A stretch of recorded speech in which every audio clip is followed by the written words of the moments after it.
द्वितीय केदार मध्य महेश्वर धाम की डोली रवाना। 21 मई को श्रद्धालुओं के लिए खुलेंगे कपाट। जयकारों और पुष्प वर्षा से डोली का स्वागत। एसएसपी देहरादून अजय सिंह के निर्देश पर दून पुलिस की बड़ी कार्रवाई। परीक्षा में धोखाधड़ी करने के आरोप में 17 आरोपी गिरफ्तार। 17 ब्लूटूथ डिवाइस किए बरामद। नवोदय विद्यालय के लैब अटेंडेंट की परीक्षा में एक और धोखाधड़ी। नकल करते पकड़ा गया मुन्ना भाई। बायोमेट्रिक का मिलान न होने पर पकड़ा गया आरोपी। बस अड्डा कनकल पर हुई गुंडागर्दी। सरेआम मारपीट कर रहे 6 युवक गिरफ्तार। वायरल वीडियो पर पुलिस ने लिया संज्ञान। रुड़की के प्लाईवुड फैक्ट्री हादसे में कर्मचारी की मौत। उछलते प्लाई टुकड़े से हुआ गंभीर जख्मी। परिजनों ने फैक्ट्री प्रबंधन पर लगाया। नमस्कार, देवभूमि उत्तराखंड की खबरें लेकर मैं हूं आपके साथ संदीप निरंजन सरकार। खबरों की शुरुआत करते हैं। पूर्व मुख्यमंत्री हरीश रावत की काफल पार्टी खबर आप तक पहुंचा रहे हैं। पूर्व मुख्यमंत्री हरीश रावत की काफल पार्टी ऑपरेशन सिंदूर की सफलता और पूर्व सैनिकों के सम्मान में काफल पार्टी का आयोजन। उत्तराखंड के उत्पादों और फलों का व्यापक प्रचार करना। लोक औषधीय गुणों वाले उत्तराखंडी उत्पादों का उठा सकेंगे लाभ, ये कहना है हरीश रावत का। स्थानीय लोगों को भी मिल सके रोजगार। काफल उत्तराखंड के पहाड़ी क्षेत्र में पाए जाने वाला एक फल।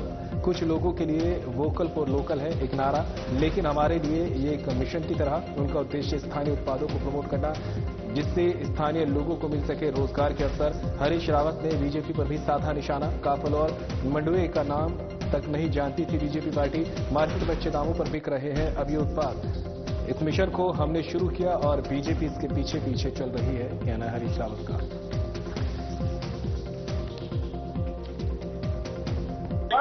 क्या मैसेज ये वोकल फॉर लोकल, जो हमारे स्थानीय उत्पाद, जो हमारी प्रकृति की हमको देन, जो हमारे माताओं बहनों के बनाए हुए व्यंजन, जो हमारी मिट्टी के उत्पाद हैं, उनको आगे लाना और उनके गुणों को आगे लाना, ताकि वो हमारी आजीविका का सशक्त साधन भी बन सके और उनके गुणों से लोग फायदा उठा सकें। उनमें कई जैविक औषधि गुण हैं, वो गुण आगे लाए जा सकें। उसके लिए मैं इस तरीके की पार्टियां आयोजित करती हूँ।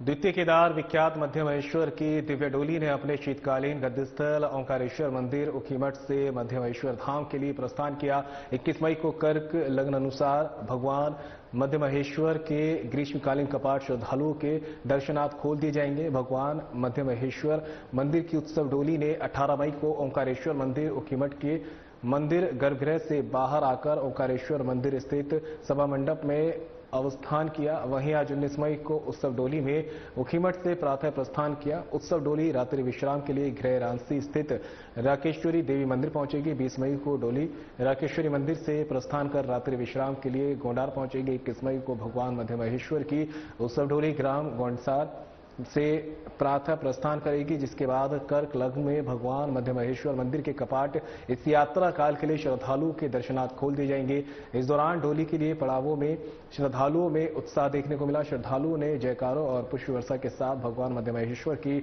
दिव्य डोली का स्वागत किया।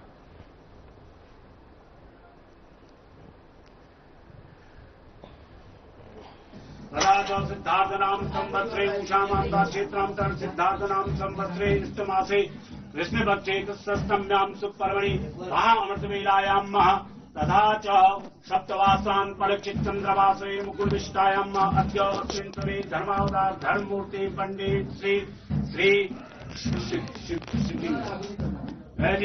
महाभागा तथा च भिंगी पूर्वोत्पन्नम तथा च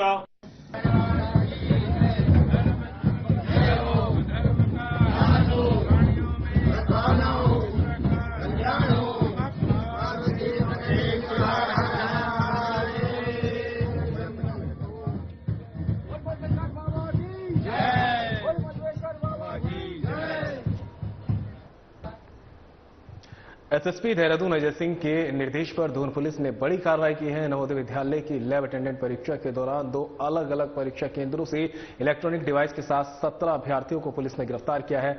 आरोपियों से 17 इलेक्ट्रॉनिक ब्लूटूथ डिवाइस बरामद किए गए हैं। पुलिस ने आरोपियों को कोर्ट के आदेश पर जेल भेज दिया है। एसएसपी अजय सिंह ने बताया कि सोशल बलूनी पब्लिक स्कूल में सीबीएसई बोर्ड द्वारा 2 पालियों में अलग अलग प्रतियोगी परीक्षाएं आयोजित कराई गई थी।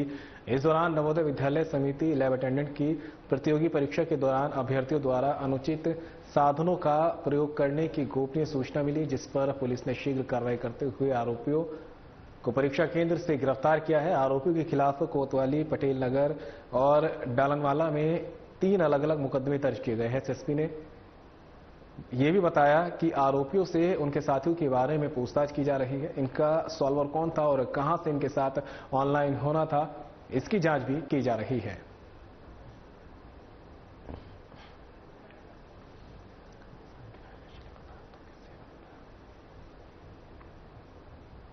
तो वहीं सड़क किनारे नशीले पदार्थों के सेवन पर पुलिस का एक्शन।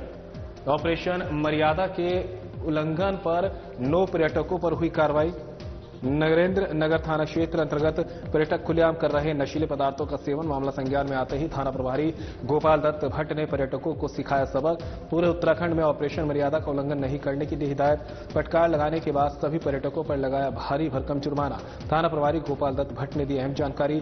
पुलिस कप्तान आयुष अग्रवाल के निर्देश पर हो रही है कार्रवाई। ऑपरेशन मर्यादा के उल्लंघन पर नहीं मिलेगी किसी को कोई छूट।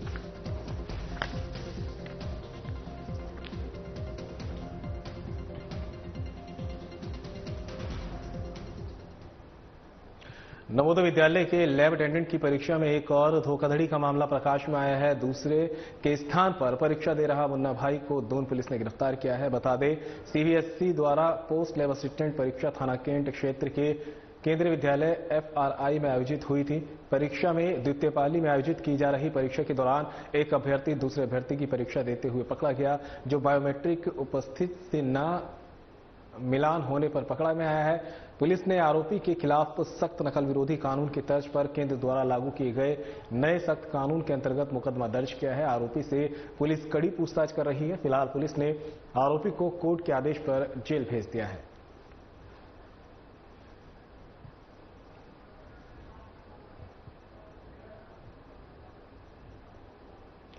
पिरान कलियर पुलिस ने एक चोर को गिरफ्तार किया, जिसके पास से चोरी की गई मोटरसाइकिल भी बरामद की गई है। पकड़े गए आरोपी को कोर्ट में पेश कर जेल भेज दिया गया है।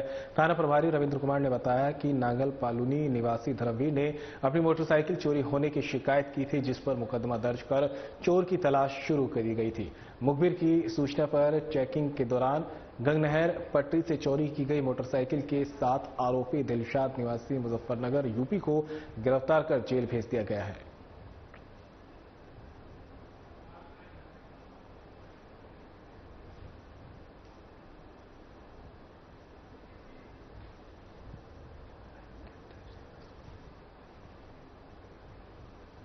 वित्त आयोग के अध्यक्ष ने की है प्रेस कॉन्फ्रेंस। एक खबर आप तक पहुंचा रहे हैं, जहां पर वित्त आयोग के अध्यक्ष अरविंद पनगड़िया ने की प्रेस वार्ता। हर 5 साल में वित्त आयोग का होता है गठन। केंद्र और राज्य सरकार के बीच टैक्स की वित्तीय का बंटवारा। पंचायत, नगर निगम, डिस्ट्रिक्ट रिफिल, हेल्थ, एजुकेशन समेत कई क्षेत्रों को दी जाती है आर्थिक सहायता। प्रदेश के राजनीतिक नेता से लेकर पंचायत और नगर निगम से लिए जाएंगे प्रस्ताव। 41% राज्य और 59% केंद्र के बीच होगा बंटवारा। सेस पर बढ़ोतरी की राज्य सरकार की मांग। पॉपुलेशन शेयर के आधार पर भी होगा राज्य का परसेंटेज। 12.5% फर्टिलिटी रेट पर मिलेगा उत्तराखंड। आय दूरी मानदंड के आधार पर दिया जाएगा अधिक वित्त। वन और राज्य के क्षेत्रफल के आधार पर मिलेगा वित्तीय percentage.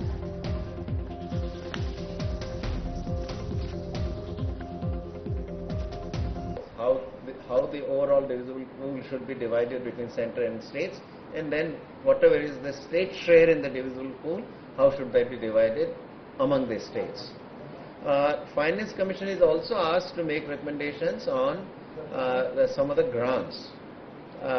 These are grants that come not out of the divisible pool, but they come out of the budget of the central government or what is called the Consolidated Fund of India. These are some of these grants are local body grants, grants to panchayats, and grants to the urban local bodies, the municipalities and other municipal bodies. And then there are grants also for disaster relief. These are also going to come. These also come from the Consolidated Fund of India. So ये जो है work in progress है. जो इसकी progress काफी कुछ state पे निर्भर करती है. कौन सा राज्य जो है जो फंक्शंस उनको डिवॉल्व करने हैं पंचायतों को या म्यूनिसिपैलिटीज को, स्टेट्स इफेक्टिवली डिवॉल्व करती हैं और उस डिवोल्यूशन के साथ में फाइनेंशियल रिसोर्सेज भी प्रोवाइड करने होते हैं. तो फाइनेंस कमीशन सेंट्रल गवर्नमेंट जो ग्रांट्स लोकल बॉडीज को दी जाती हैं पंचायतों को और म्यूनिसिपैलिटीज को, वो सेंट्रल गवर्नमेंट के बजट से आती हैं. पर इसमें साथ ही साथ स्टेट्स का भी ऑब्लिगेशन होता है. तो देयर इज एक स्टेट फाइनेंस कमीशन भी होता है. तो स्टेट फाइनेंस कमीशन ये रिकमेंडेशन देता है कि स्टेट को कितना डिवॉल्व करना चाहिए लोकल बॉडीज को. तो उस पे स्टेट पे भी निर्भर करता है. एंड सबसे बड़ी बात यह है कि स्टेट इटसेल्फ जो है किन किन फंक्शंस को इफेक्टिवली डिवॉल्व करती है. और फिलहाल यहां रुकेंगे ब्रेक के लिए. कहीं मत जाइएगा, जल्द होंगे हासिल.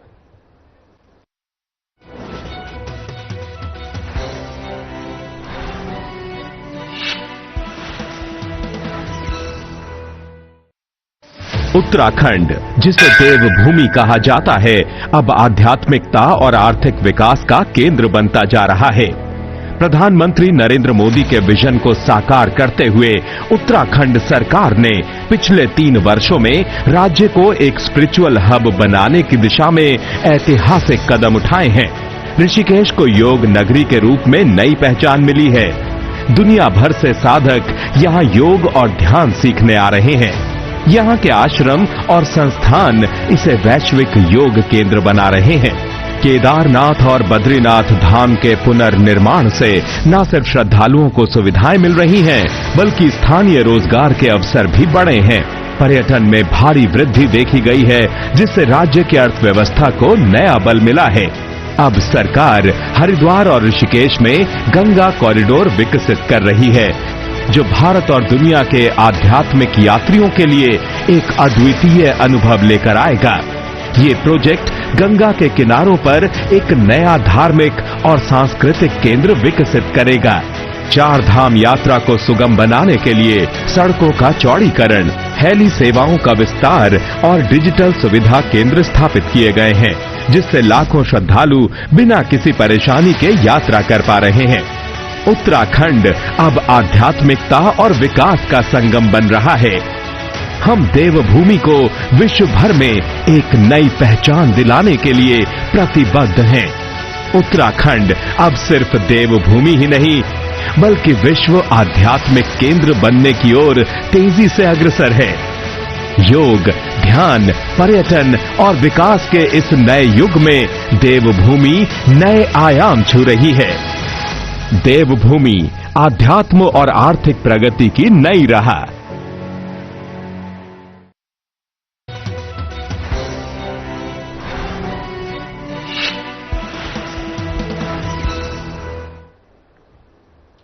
ब्रेक के बाद आप सभी का स्वागत है. खबरों में आगे बढ़ते हैं. खुलेआम गुंडागर्दी कर शांति व्यवस्था भंग करने वाले युवक को हरिद्वार पुलिस ने सबक सिखाया है. बता दें कि कुछ युवकों द्वारा बस अड्डा जगजीतपुर कनखल के पास आपस में मारपीट कर गुंडागर्दी करने का वीडियो सोशल मीडिया पर तेजी से वायरल हो रहा था. वायरल वीडियो में कुछ युवक सरेराह मारपीट कर रहे थे. पुलिस को युवक की गुंडागर्दी करने की सूचना प्राप्त हुई, जिस पर पुलिस टीम तत्काल उक्त स्थान पर पहुंचने के लिए रवाना हुई, लेकिन पुलिस के पहुंचने से पहले ही आरोपी फरार हो गए. इस प्रकरण का वीडियो सोशल मीडिया पर तेजी से वायरल हो गया. वायरल वीडियो का पुलिस ने संज्ञान लिया. कनखल पुलिस ने तत्काल कार्रवाई करते हुए गुंडागर्दी और शांति भंग करने वाले 6 युवकों को हिरासत में लेकर बीएनएस के तहत कार्रवाई की है.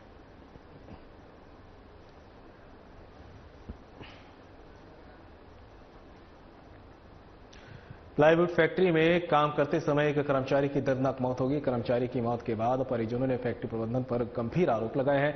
हालांकि पुलिस ने शव को कब्जे में लेकर पोस्टमार्टम के लिए भेज दिया है. फिलहाल पुलिस मामले की जांच में जुट गई है. बता दें कि मंगलोर कोतवाली क्षेत्र के मखदूमपुर गांव में स्थित प्लाईवुड की एक फैक्ट्री में जनक निवासी चौंदाहेड़ी गांव बतौर कर्मचारी कार्यरत था।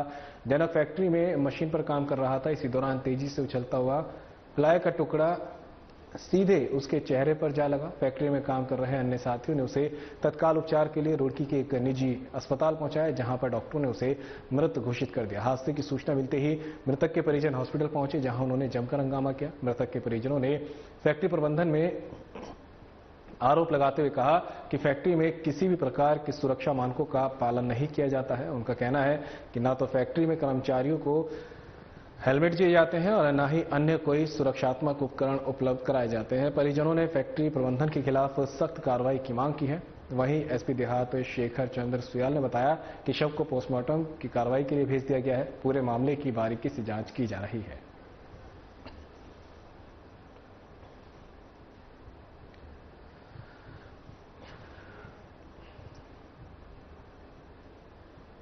फिलहाल यहां रुकेंगे ब्रेक के लिए, कहीं मत जाइएगा, जल्द होंगे हाजिर।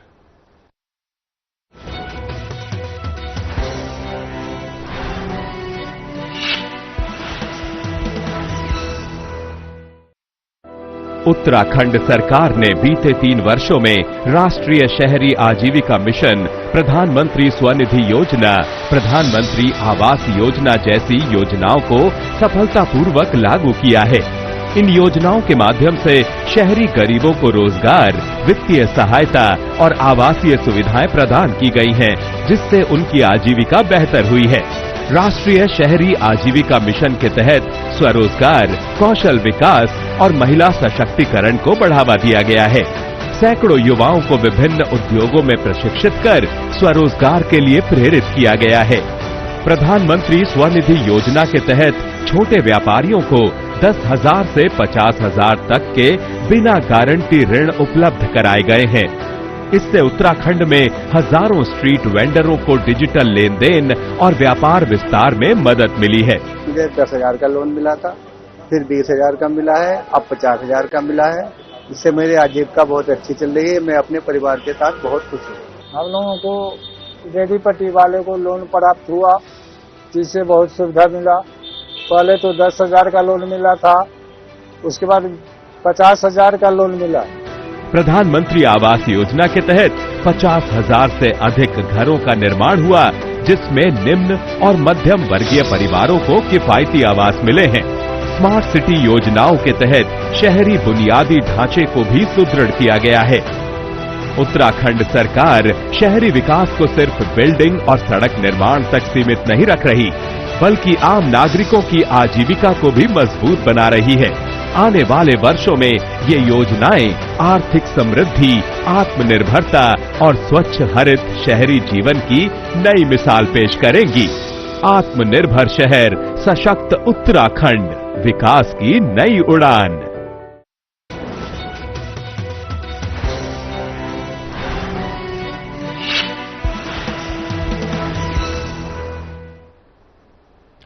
ब्रेक के बाद आप सभी का स्वागत है। खबरों में आगे बढ़ते हैं। चारधाम यात्रा और गुरुद्वारा श्री हेमकुंड साहिब यात्रा को लेकर संगतों में उत्साह। 9.5 लाख से अधिक श्रद्धालु ने किए चारों धामों के दर्शन।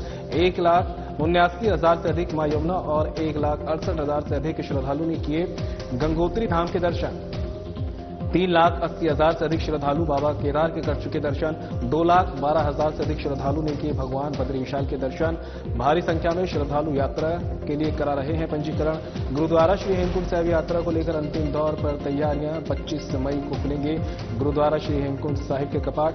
ऋषिकेश से 22 मई को सीएम धामी और राज्यपाल गुरमीत सिंह पहले जत्थे को करेंगे रवाना। हेमकुंड साहिब यात्रा के लिए आज से शुरू होगी हेली सेवा की बुकिंग। यूकांडा ने हेली सेवा टिकट की बुकिंग के लिए तिथि की तय। यात्रा के लिए 25 मई से 22 जून तक बुकिंग कर सकेंगे टिकट।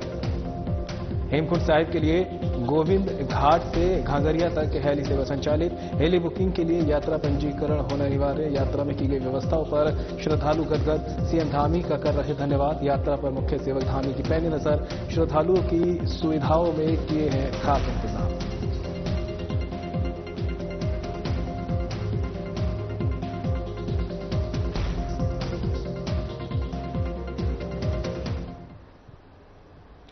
खबर पर ज्यादा जानकारी के लिए उत्तराखंड से हमारे ब्यूरो चीफ कमल शर्मा हमारे साथ जुड़ गए और ऋषिकेश से हमारे सहयोगी दीपक नारंग भी हमारे साथ जुड़े हुए हैं। कमल, सबसे पहला सवाल आपसे लेना चाहूंगा। चारधाम यात्रा जारी है और अब आगे आने की बात करें तो गुरुद्वारा श्री हेमकुंड साहिब की यात्रा भी शुरू हो जाएगी। कब से शुरू हो रही है और क्या कुछ तैयारियां देखने को मिल रही है? खासकर जो संगत हैं उन लोगों में कैसा उत्साह देखा जा रहा है? आप बिल्कुल कहे संदीप, चार धाम की यात्रा शुरू हो चुकी है, लेकिन जो पांचवा धाम कहा जाता है गुरुद्वारा श्री हेमकुंड साहिब की यात्रा होती है, जो सिखों की सबसे बड़ी यात्रा यहाँ पर होती है गुरुद्वारा हेमकुंड साहिब की। उसके जो कपाट हैं वो 25 मई को खुलेंगे, लेकिन 22 मई की अगर हम बात करें तो 22 मई को यहाँ ऋषिकेश में जो इनका हेड ऑफिस है गुरुद्वारा हेमकुंड साहिब का, यहाँ से पहला जत्था रवाना करेंगे राज्यपाल गुरमीत सिंह और मुख्यमंत्री पुष्कर सिंह धामी सहित अन्य मंत्रीगण और विशिष्ट अतिथि भी यहाँ पर होंगे। बहुत बड़ा आयोजन यहाँ पर किया जाएगा और यहाँ से जत्थे को रवाना किया जाएगा और वो जब 22 तारीख को पहुंचेगा तो 25 तारीख को जब पहली अरदास वहां गुरुद्वारा हेमकुंड साहिब में होगी, जब कपाट खुलेंगे तो उसमें वो शामिल होगा। तो इसके लिए तैयारियां, मैंने कहा ना, सबसे बड़ी बात है कि गुरुद्वारा मैनेजमेंट ट्रस्ट जो है वो इस यात्रा का संचालन करता है और उसी के द्वारा सारी व्यवस्थाएं की जाती हैं। सरकार का इसमें सहयोग रहता है।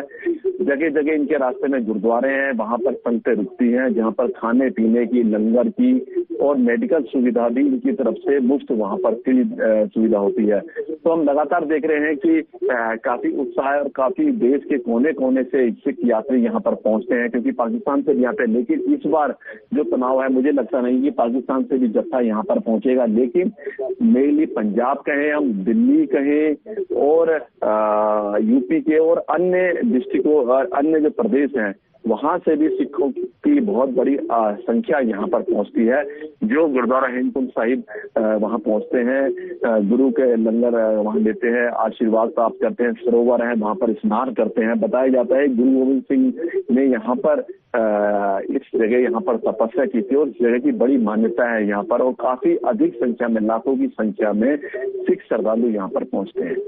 कमल, सवाल जवाब का सिलसिला आपसे आगे जारी रखेंगे। दीपक भी हमारे साथ जुड़े हुए हैं लगातार। दीपक, चारधाम की यात्रा के लिए सबसे पहला पड़ाव ऋषिकेश माना जाता है और अब ऋषिकेश से ही 22 तारीख को राज्यपाल और सीएम पुष्कर सिंह धामी पहले जत्थे को रवाना करने वाले हैं गुरुद्वारा श्री हेमकुंड साहिब के लिए। क्या कुछ तैयारियां देखने को मिल रही है, कैसा उत्साह देखने को मिल रहा है?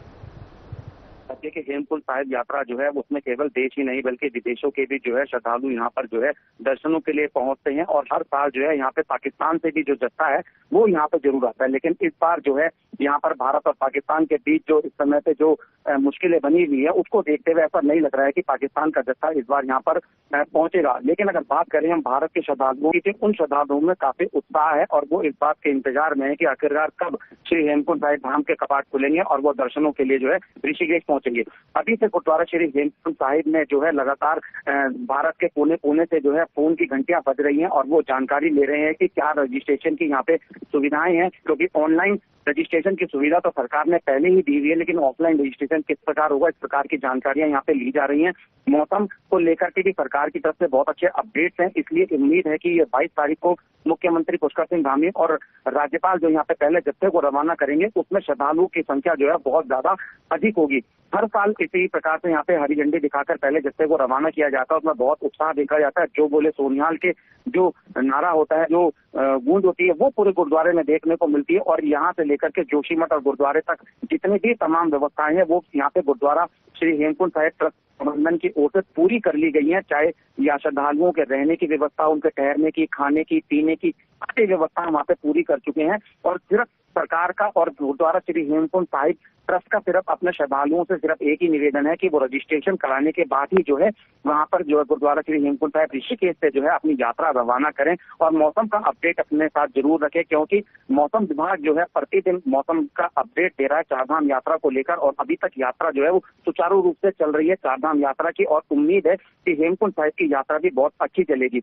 मुख्यमंत्री पुष्कर सिंह धामी भी इस बात को लेकर के अपील कर रहे हैं कि चारधाम यात्रा पर आने वाले श्रद्धालु श्रद्धालु जो है वो खुले मन से आए। और अब जो हेमकुंड साहिब की यात्रा के लिए दरबार खुलने वाले हैं उसमें भी जो है श्रद्धालु ज्यादा से ज्यादा दर्शनों के लिए पहुंचे और गुरु घर से यहाँ पे आशीर्वाद प्राप्त करें। 22 तारीख की अगर यहाँ पे बात करें हरी झंडी दिखाने को लेकर, तो सबसे पहले प्राथमिकता पुलिस की यहाँ पे सुरक्षा व्यवस्था को लेकर है, क्योंकि मुख्यमंत्री धामी के साथ राज्यपाल यहाँ पर पहुंचेंगे, तो सुरक्षा व्यवस्था का यहाँ पे बहुत अच्छा इंतजाम किया गया। सैकड़ों श्रद्धालु यहाँ पर मौजूद होंगे, उनके बीच में यहाँ पे जो है धार्मिक कार्यक्रम होगा, दरबार साहिब में माथा टेकेंगे, चाहे वो मुख्यमंत्री हो चाहे वो राज्यपाल हो, और उसके बाद यहाँ पे कार्यक्रम के बाद हरी झंडी दिखाकर जत्थे को रवाना करेंगे। तो इन सारी व्यवस्थाओं को जहाँ गुरुद्वारा ट्रस्ट ने पूरा किया है, वहीं सुरक्षा व्यवस्था का जिम्मा पुलिस ने अच्छे तरीके से संभाल लिया। अब माना जा रहा है कि 25 तारीख को जब यहाँ पे कपाट खोलेंगे तब तक ये यहाँ पर हजारों श्रद्धालु जो है वो वहाँ पर गुरुद्वारा हेमकुंड साहिब ट्रस्ट जो दरबार है वहां पर पहुंच चुके होंगे और वहां पर माथा टेकेंगे। फिलहाल सभी जो चाहे गुरुद्वारा ट्रस्ट हो चाहे चारधाम यात्रा संचालित आने वाले श्रद्धालु, सभी के लिए यही प्रार्थना है माँ गंगा से, माँ भगवान से, माँ भोलेनाथ से कि जो यात्रा है वो निर्विघ्न रूप से चलती रहे, किसी भी प्रकार की बाधा श्रद्धालुओं के लिए ना आए। क्योंकि जो श्रद्धालु यहाँ पर आते हैं वो बहुत उम्मीद लेकर आते हैं कि उनको ये होता है कि हमें दरबार साहिब में जाना है या चारधाम यात्रा पर जाना है, और रुकावट आती है तो उनके मंसूब उनके जो ख्वाहिश होती है वो कहीं ना कहीं दिक्कत में आती है। तो इसलिए जो है इसमें बहुत ज्यादा अच्छे इस बार धामी सरकार के प्रबंधन जो है वो चारधाम यात्रा को देखने को मिल रहे हैं, और इसी प्रकार का प्रबंधन जो है हेमकुंड साहिब की यात्रा पर भी देखने को मिलेगा। संदीप। बिल्कुल दीपक, तमाम जानकारी के लिए आपका बहुत बहुत शुक्रिया। कमल, आपका भी तमाम जानकारी के लिए बहुत बहुत शुक्रिया। और फिलहाल इस बुलेटिन में मेरे साथ इतना ही, दीजिए इजाजत, नमस्कार।